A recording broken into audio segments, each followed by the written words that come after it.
زين، هذا شقد ثواب عظيم. من كل قطرة تقطر منه 70 ملكة يستغفرون له إلى يوم القيامة ويلعنون متجنبها. اللي يتجنب المتعة يلعنونه هم. هذا اللي يقول له أنا ما أبدأ أتمتع يرفض سنة النبي، هذا شنو يلعنونه.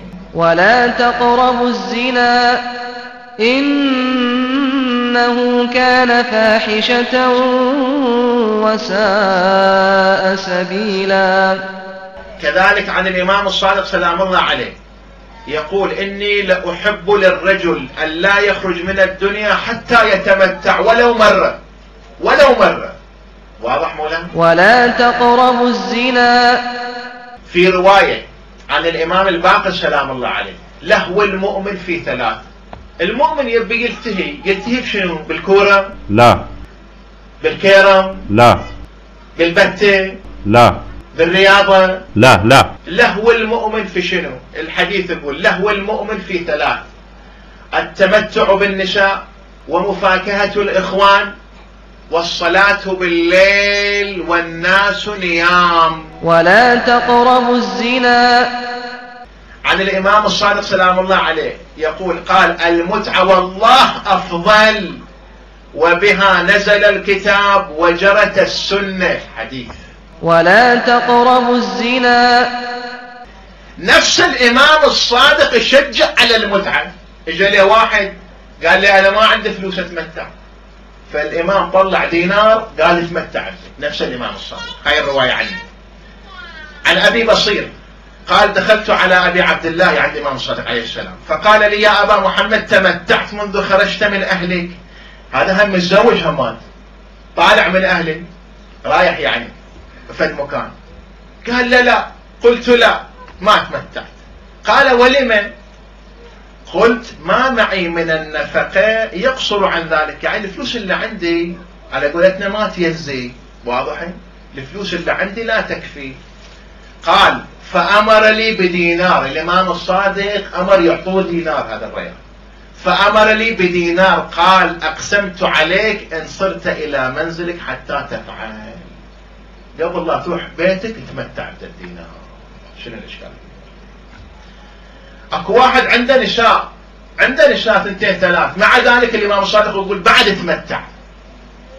يقول للإمام أنا عندي خوف نسوان، قال له مع ذلك ما أحب أن تخرج من هذه الدنيا حتى تتمتع.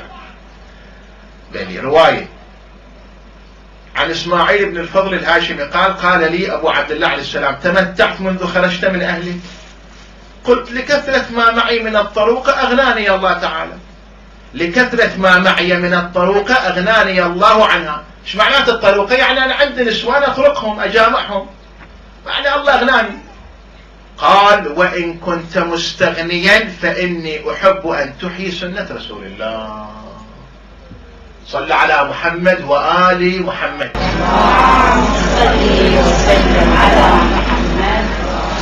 هذه مولاي الجليل روايات وردت في ثواب المتعة. الزاني لا ينكح إلا زانية أو مشركة، والزانية لا ينكحها إلا زان أو مشرك، وحرم ذلك على المؤمنين.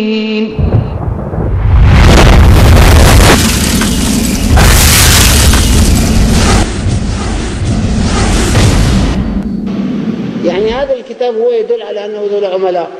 نعم. وربما يكون لهم الحق مجيد أو تقي يكونون عملاء وأمثالهم، يعني محرومين. نعم. أمهم الزوجة سرا. نعم. ماديا محرومين. الفرق شاسع بين عمر أمهم وبين عمر أبوي. نعم. يعني قلت لك أبوي بس فقه أصول ما يدري أنه هاي المرأة إذا تركت ما منتبه شي يصير فيها يجوز لا سمح الله. وأنا ما أحكي عليها شيء، بس أقول أنه صدر منها بعض القضايا التي كشفت وسفرها أبي. صدر منها بعض القضايا التي كشفت وسفرها أبي.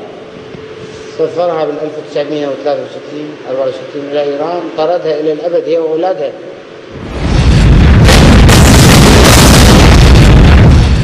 وشاهد المرجع الشيعي أبو القاسم الخوئي زعيم الحوزة العلمية في النجف، وهو يدخن السيجار